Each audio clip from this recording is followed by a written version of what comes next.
Namaskar. Welcome to this session. We are taking up the last of the Niyamas, the fifth Niyama, namely Ishwarpranidhana. So, Patanjali has mentioned Ishwarpranidhana on three levels: Uttama Adhikari, Ishwarpranidhana; Madhyamadhikari, Ishwarpranidhana; and Adhamadhikari, Ishwarpranidhana. And this is Ishwarpranidhana of Adhamadhikari, who is Ashtangayogadhikari. The Uttamadhikaris are sages, Rishis and Munis like Vyasa, Yajnavalkya, Jnaneshwara. So, those are Uttama Adhikaris. The sages, saints and seers, Jnaneshwara, Tukaram, Eknath, Namdev, Kabir, Tyagaraja, Purandardas, Kanakadas. So there are countless such Uttama Adhikaris. The middle hierarchy is of the Jnana yogis, Karma yogis, Dhyana yogis, Bhakti yogis. So in Jnana, Karma, Dhyana, Bhakti yoga, we get the Ishwarpranidhana of the level of Madhyamadhikari. So they are proficient yogis. Uttamadhikaris are master yogis. And Madhyamadhikaris are ones who have qualification for samadhi or yoga. And the third level is Adhamadhikari. So this is the Ishwarpranidhana of Adhamadhikari, that is Ashtangayogadhikari.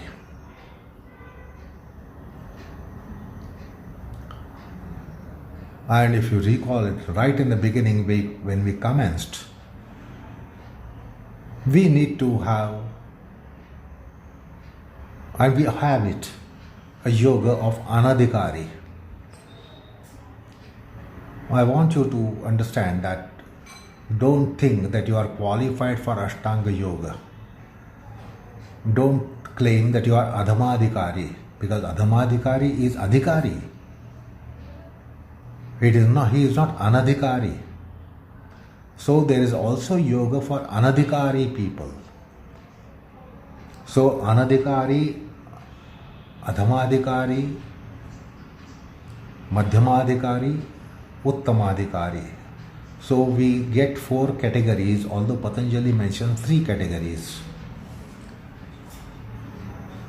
So yoga is also for Anadhikari people, because yoga Sarvabhauma Chittasaya Dharmah, as Vyasa has mentioned. So point is that you and me should not think that we are Ashtanga Yogadhikaris. We have yet to earn Adhikar in Ashtanga Yoga, which will be after several lives of our dedicated pursuit of yoga. Ishwara is Parma Praapya. Ishwara is Praapya in Paramartha. Ishwara is merely believed by we mundane people, worldly people. We believe in Ishwara, but in spiritual pursuit, Paramartha, Ishwara becomes Praapya. But Ishwara is also Praapaka. That is, Ishwara is the means as well as an end. Ishwara is Praapaka and Praapya. This is what Adhyatma tells us.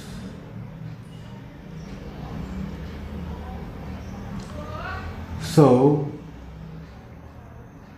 basically one should be having Astikya buddhi. So that will be a better kind of qualification. Although we are not qualified for yoga, we get qualified to do whatever level of yoga we are doing, which is precisely Adhama, Anadhikari. Not even Adhamadhikari, but Anadhikari.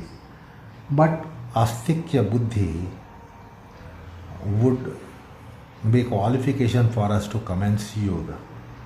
However, yoga might be commenced in some form or the other, even by those who don't believe, who are Nastikas.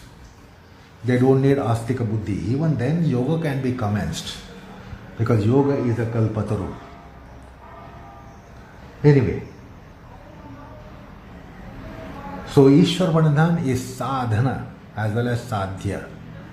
It is means as well as an end. So basically, one with Astikya buddhi, sashraddha Astikya buddhi, with shraddha, and then papa bhiru vritti. Papa bhiru vritti means having inhibitions and reservations to commit sins, or at least fear to commit sins. A kind of dread to be sinful, a kind of dread to be sinister. That is called papa bhiru vritti. Ideally, one should be sadvartani, sadachari. So that would be a better qualification to take up Ishwarpranidhana. So the Vedic culture basically tries to make man, human being,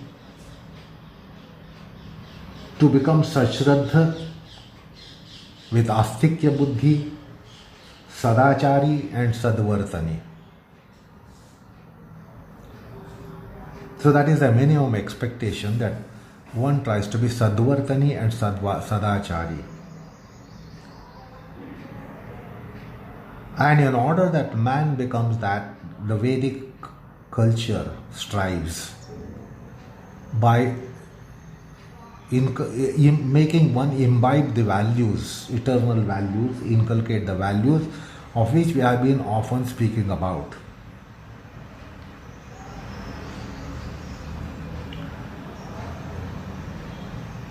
So such people will be inclined to be in Ishwarpranidhana. When the values are inculcated, rich values are inculcated, eternal values are inculcated, then one would be inclined to be going for Ishwarpranidhana of whatever kind and of whatever grade. Of course, whatever grade means it will be always a lower grade. And Ishwarpranidhana is available on every grade. It is not only for Uttamadhikari, it is not only for Uttamadhikari and Madhyamadhikari, it is not only for Uttamadhikari, Madhyamadhikari, Adhamadhikari. It is also meant for Adhamadhikari and Anadhikari, or Atyantika Anadhikari. It would come in some form or the other, it is available.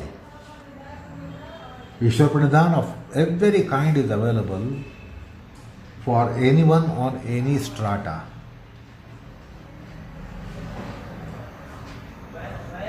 So Ishwarpranidhana means Ishwara worship. It may not be pranidhana, but it can be at least upasana.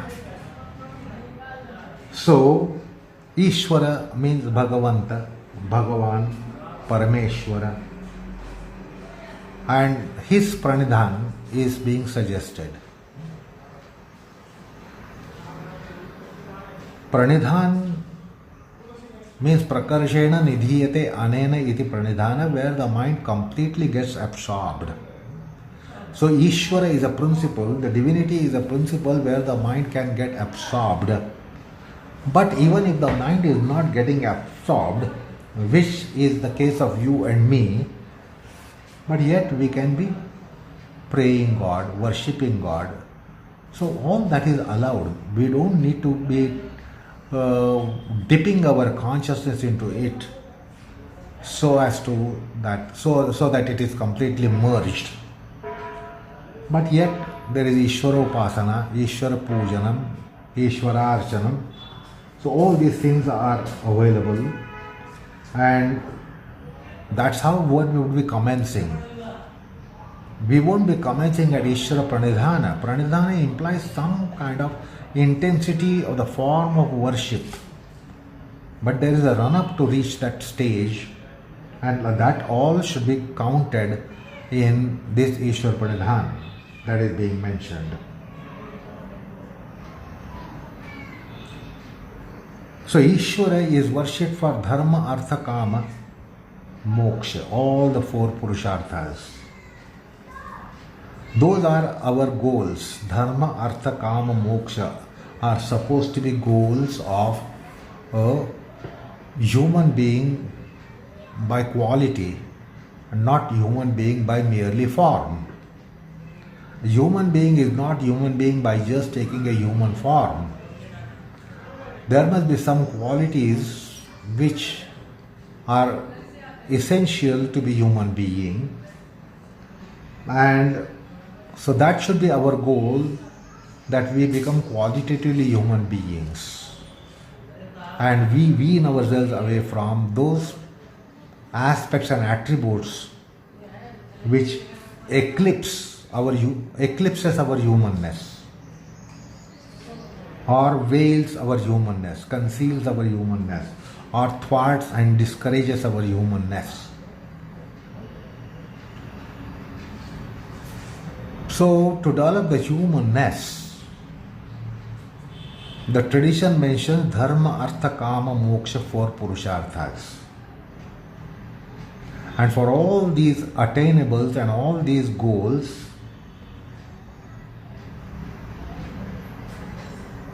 the best and complete sadhana will be Ishwarpranidhana.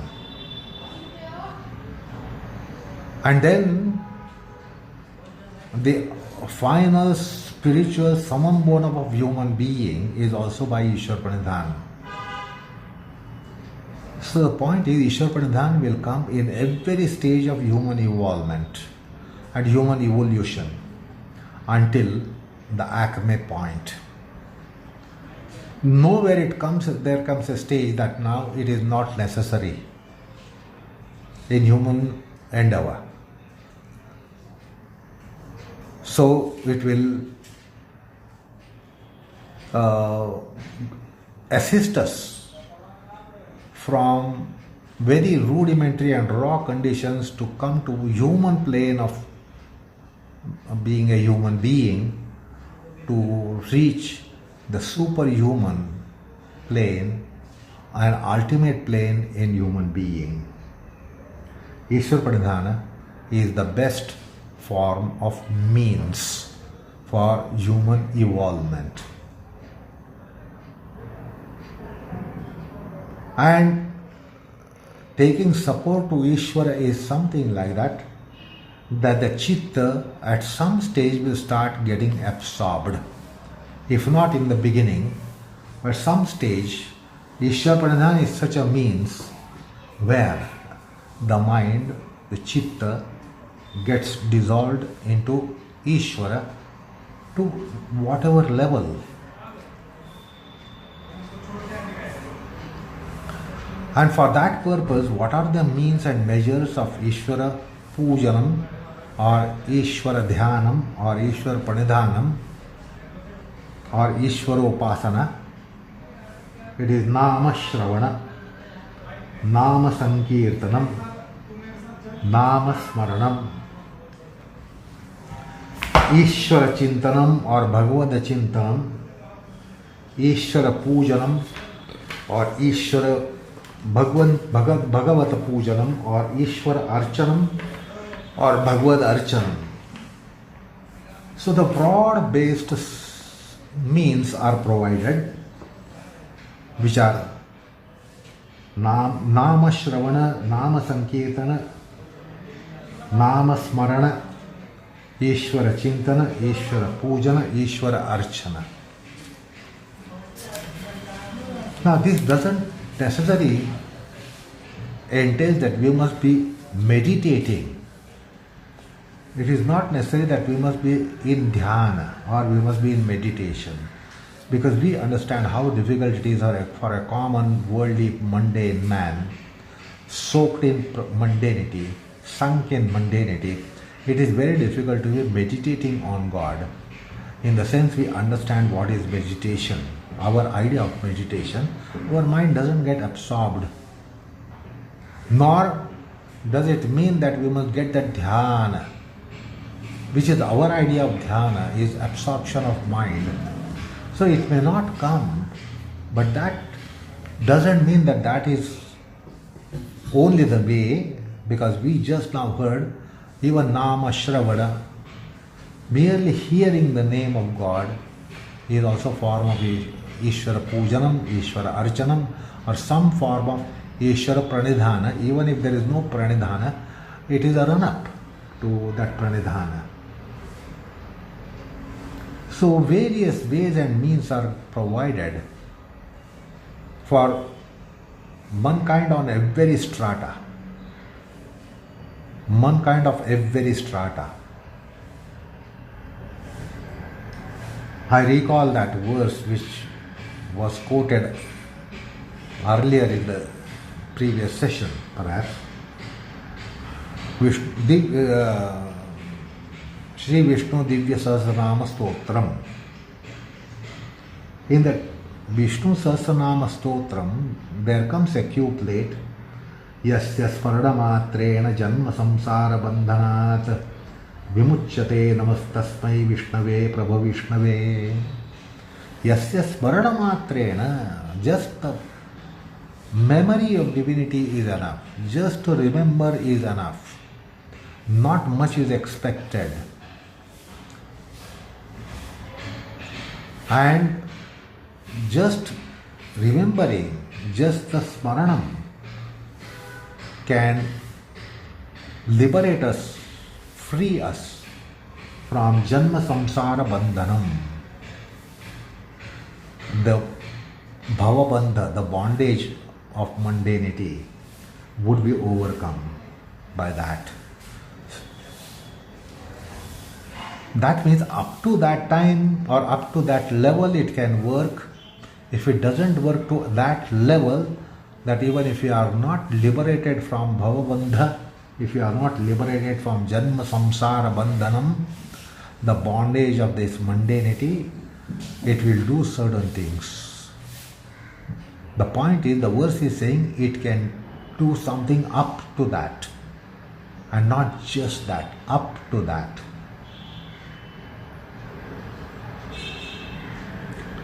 Now, in Patanjali's system, we are familiar with the Ishwara concept. Ishwara is Pranava Vachya. Ishwara is denoted by Pranava. Therefore, it is Pranava Smaranam or Nama Smaranam. Even Krishna, Vasudeva, Govinda, Sri Hari, just Nama is sufficient here. And the Janma Samsara Bandhana would be loosened, destroyed, weakened to destroyed condition can happen. And this is what Bhishma Pitamaha is conveying to Yudhishthira in Anushasana Parva of Mahabharata.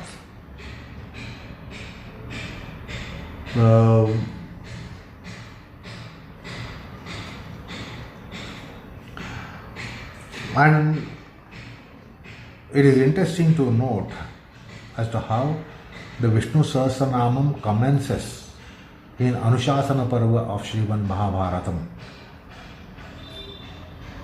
Yudhishthira has sense of inquiry about who is that deity who should be worshipped. And therefore he puts a question, a very interesting question. Every spiritual seeker should have this question in mind. If not today, at some point in time, this question should come. Himekam daivatam loke kim vapekyam parayanam suvantakka kamarchanta prapnuryur manava shubham ko dharma sarvadharanam bhavata paramo mataha kim japan muchyate jantuhu janma samsara bandhana. This is the query of Yudhishthira.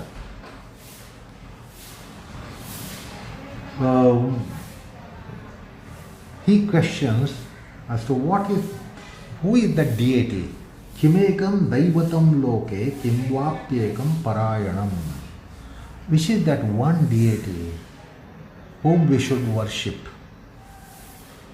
or who is worshipped in the worlds, and whose praise or whose worship, archana, pujana, archana,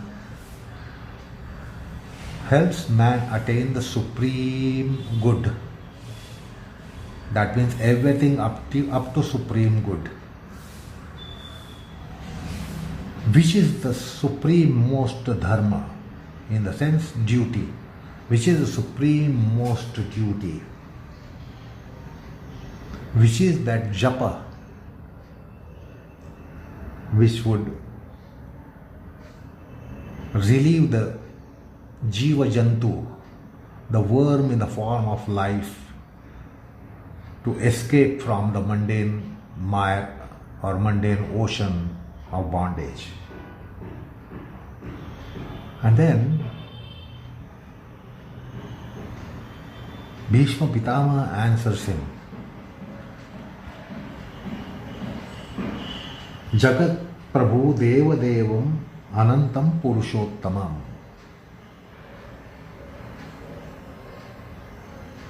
Stuvannam Sahasrena Sartavottitaha. So that is one deity, Devadideva, the God of gods, who is Purushottama Bhagavan Ananta, that is Sriman Narayana.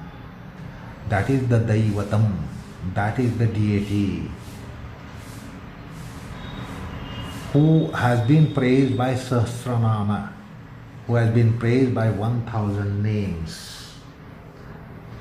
His pujanam, his archanam, and the bhakti in him, bhakti for him, and the dhyana, stavanam, namanam, that is the Parama Dharma, that is the supreme dharma of human being.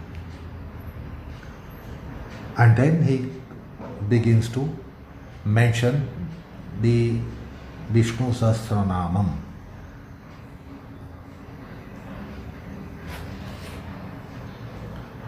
So those are the names of Achyuta, Ananta, Govinda, Keshava, Narayana, Madhava, Govinda, Sridhara, Rama, Krishna, Hari.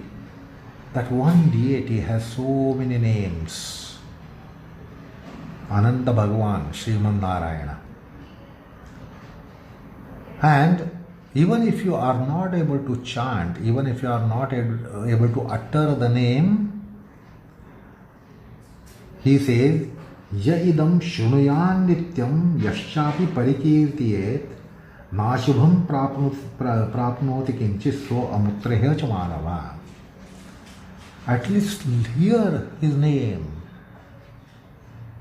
Listen to his name, hear the name, let the name fall on your ears. Even if you don't hear, it should fall on your ears.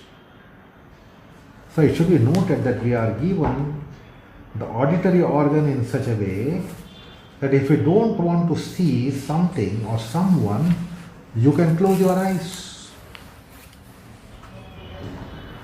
But if you don't want to hear something, yet the things can fall on your ears. The ears are always open.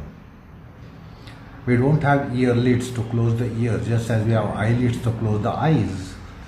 We don't have ears to close, so ears are open. So, not to hear is not under voluntary control. Not to see is under voluntary control. So, even just hearing or the name of God falling on the ears, najivam prapnoti kinchet, prapnuyat kinchet, not even slightest inauspicious will happen. So just name falling on your ears, auspicious will happen. And your well-being here as well as hereafter will be ensured. And then he goes on mentioning, Vedantago Brahmana syad kshatriyo vijayi bhavet vaishyo dhana samruddha syad sukham avapnuyat. That one who is in Brahmana Vritti, Brahmi Vritti will attain Vedanta go. Vedanta, that is Jnana, and the go, the cow, symbol of wealth. The Kshatriya will attain the victory. Vaishya will attain the dhana. He will have dhana samruddhi. And the Shudra will have sukham.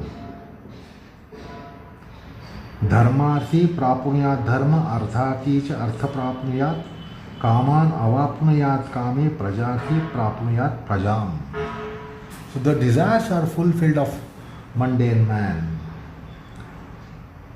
Desire of dharma means dharma will be begotten. Artharthi will attain the artha. The kami will attain the kama. The desirous person will have desires fulfilled.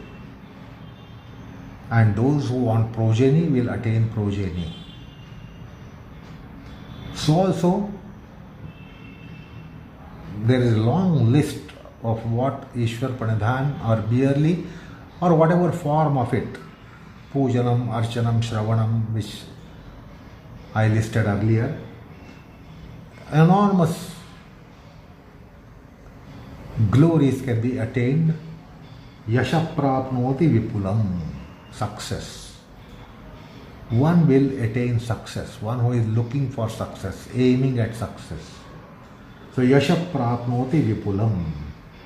Achalam shriyamapnoti.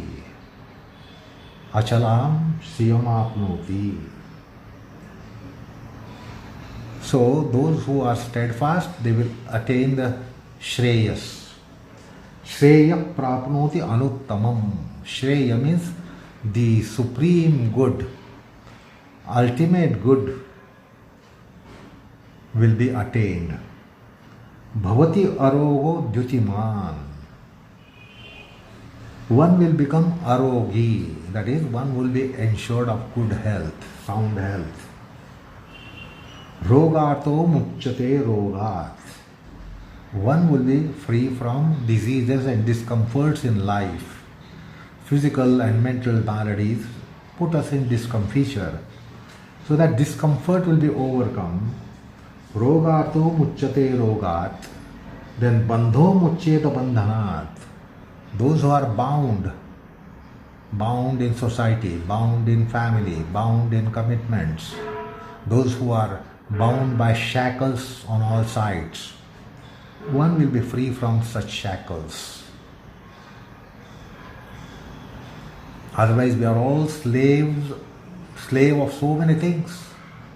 We are slave of time, we are slave of situations, and we have so many shackles which bind us, responsibilities to mankind, responsibility in the world at large. So we have lots of shackles. So one will be free from shackles. Bandho muchyeta bandhanat. And then for spiritual pursuit, what is most important is na krodho, na chamatsaryam, no lobho, na shubham matihi. Because these are major antagonizers for one in the spiritual path. Anger, exasperation, furiousness, fury. These are all our major foes in spiritual path. So also nachamatsariyam, envy, jealousy, malice.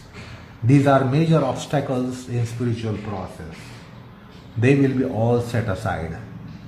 Na lobho, na shubham matihi. There will be no greed and desire, which is again our major foe in spiritual pursuit, because we have materialistic desires, materialistic avarice, materialistic greeds. We have greed for all material things, and that is our major antagonizer.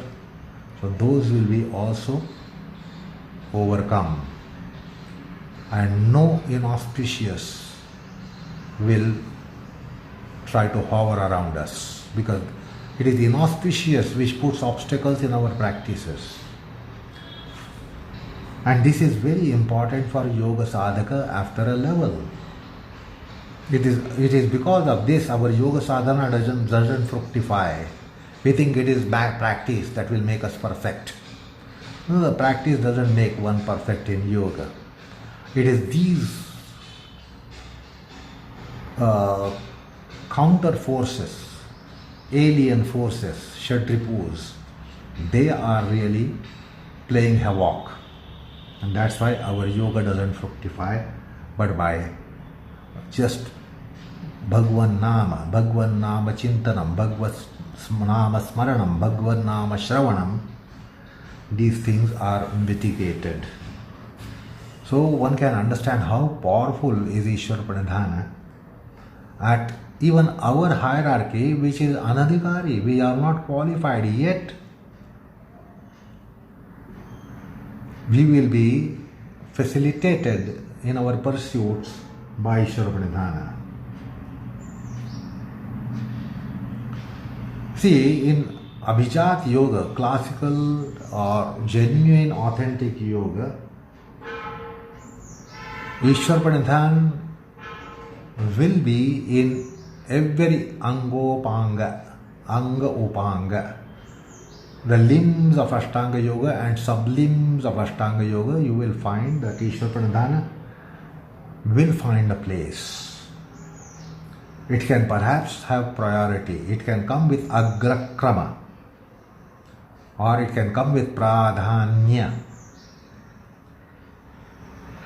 That too for every hierarchy of seeker, from Atyanta Anadhikari to Uttama Adhikari, Ishwarpranidhana comes very, very, very handy. It is because of Ishwarpranidhana that it is possible to have Ashtanga Anushtanam. Ashtanga Yoga can take form of Anushtanam because of Ishwara and Ishwarpranidhanam. And that is what Patanjali is mentioning. He is not mentioning Ashtanga Yoga practice. He is not mentioning Ashtanga Yoga sadhana. Sadhana is the earlier step. We have to go past this step, and it has to become Anushtanam. And the Ishwarpranidhana will open out the disposition and portal for essential yoga, authentic yoga, which is Jnana Yoga, Karma Yoga, Dhyana Yoga, Bhakti Yoga. So that's why this is a wonderful corridor. Ishwarpranidhana is a marvelous corridor for one to get in and then carry out the pursuit of yoga. So, as and when the yoga would be commenced or commencing, Ashtanga Yoga would be commencing, is called Aruruksha. Aruruksha means Arambhakarta. Arambhaka. One who is Arambhaka, who is commencing. All the portals will be opened out, like Yogadhyanam, Yoganga Adhyanam, Yoganga Prayog, Yoganga Sadhana, Yoganga Abhyas. Yoganga Abhyas in the sense study, Yoganga Abhyas in the sense practice.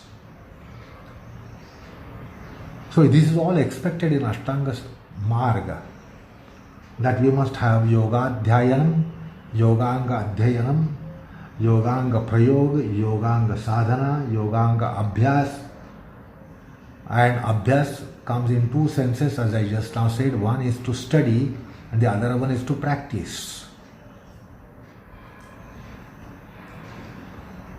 And then when it evolves, after lives of pursuit of yoga, when it evolves, one will come to the level of Jnaneshwars and Yajnavalkyas and Vasishtas and Vyasas. Now they did not have any yoga sadhana in the sense we understand, yet the yoga was with them. Because what they did was a complete, comprehensive yoga. You can't imagine that these yogis stand on their heads for their yoga. But their sadhana, their abhyas, their anusthana would take them to ultimate goal of yoga. And that is why Patanjali himself declares in Sutra 2.45, Samadhi Siddhi Ishwarpranidhana, that Ishwarpranidhana can bestow the Samadhi Siddhi, Yoga Siddhi. Yoga would accomplish with Ishwarpranidhana. So finally we came to Patanjali Yokti, as to what Patanjali himself said about Ishwarpranidhana, that it would fructify the yoga, it would fructify the samadhi, that is called Samadhi Siddhi and Yoga Siddhi. So it would really be coming with us until the final goal of yoga is reached. So right from first step to run up to yoga, then first step in yoga to last step in yoga, Ishwarpranidhana would be there in some form or the other. So is the open architecture of Ishwarpranidhana. Anyway, now coming to Vyasokti, what Vyasa, commentator Vyasa has to say here and did say here, he suggests that it's very pervasive means. Ishwarpranidhana is a very pervasive means because it circumscribes everyone from Atyanta Adhamadhikari to Atyanta Uttamadhikari.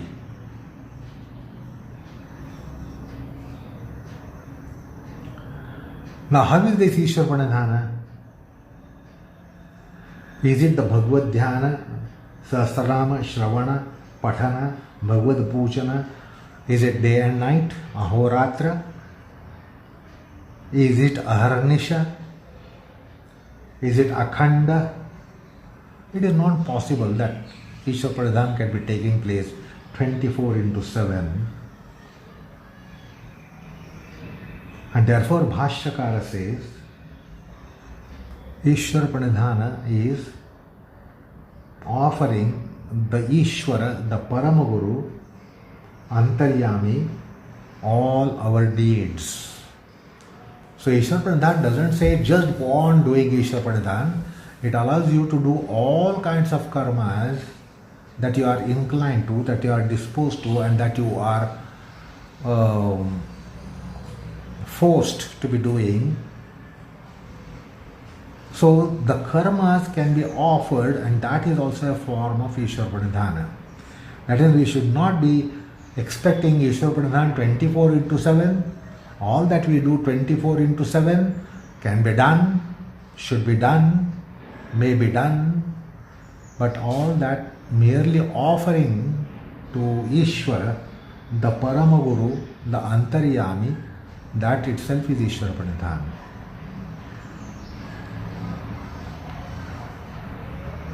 One easily recalls Bhagavad Gita mentioning that even one moment is not passed without karma. Nahi kasyit kshanam vijato tishtatya karma krut. Not doing karma condition doesn't exist even for a moment. Not even a moment would pass by someone not in some kind of karma. Where is the time for Ishwarpranidhana then? So Vyasa tells us that Sarva Karmanam Parama Guruvarpanam itself is Ishwarpranidhana. So let us be in our acts and our karmas and our duties and our activities. But merely offering them, that itself becomes Ishwarpranidhanam.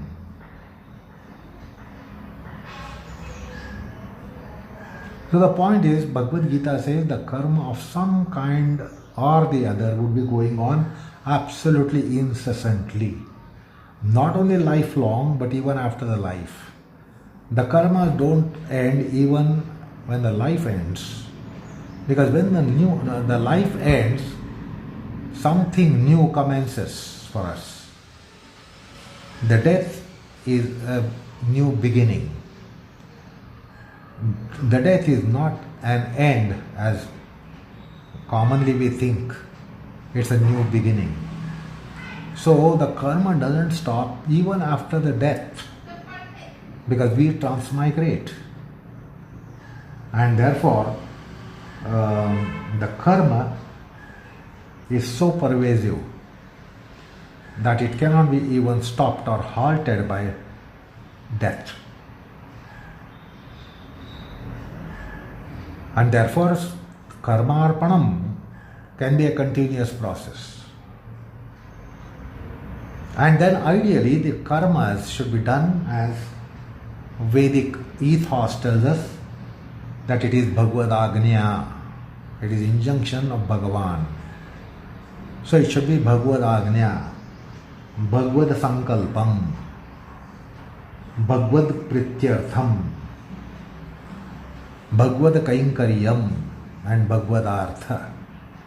So Vedikas have this culture that they think the karmas are done as an injunction of divinity and they are Bhagavad Sankalpa. They are decided by him and then they are carried out for his Prityartha, Bhagavad Prityartham karma and Bhagavad Artha karma. So that would make Ishwarpranidhana more profound. So that is what Vyasa tells us. Ishwarpranidhana, the nature that when it is inculcated, there will be very natural filtering of our karmas. We would not be engaging ourselves in ill karmas, bad karmas, but we will be inclined for good karmas, noble karmas, pure karmas. So, this Vishnu Sahasranam mentions as Satatotthitavastha. Satatotthita. Utthita is a process of evolution. And Satata Utthita, a constant evolvement, is provided by Ishwarpranidhana rather than interruptions or spikes. We go up and down, up and down, up and down. But Ishwarpranidhana will prevent that from happening. And Ishwarpranidhana has been given such a liberty, which Vyasa clearly mentions in his commentary in 2.45. The Ishwarpranidhana can be done when one is Shayya Sthita. One might be on bed, Shayya Sthita, or maybe Asanastha, or maybe seated, or maybe in movement, Gamana Shila. One might be in locomotion.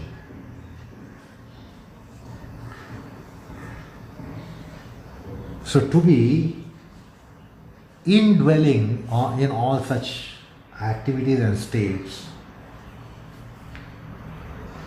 would be definitely countering bhavabandha, bhavanasha, bhavabijanasha, and one would be slowly developing to be involved and dipped into Paramatma, and would be Amrita Bhoga Bhagi. So this is what Vyasa tells us. So you can be walking, talking, moving, etc. But Ishwarpranidhana can come in some form or the other by just being having the cord with that spiritual center within, or often offer unto him, remember him as often as possible, offer unto him as often as possible. So that's how we are given that complete liberty to be in some form or the other Ishwarpranidhana. That is what Vyasa mentions. So let me quote that Vyasa statement from 2.45, and then of course we'll proceed further. But this is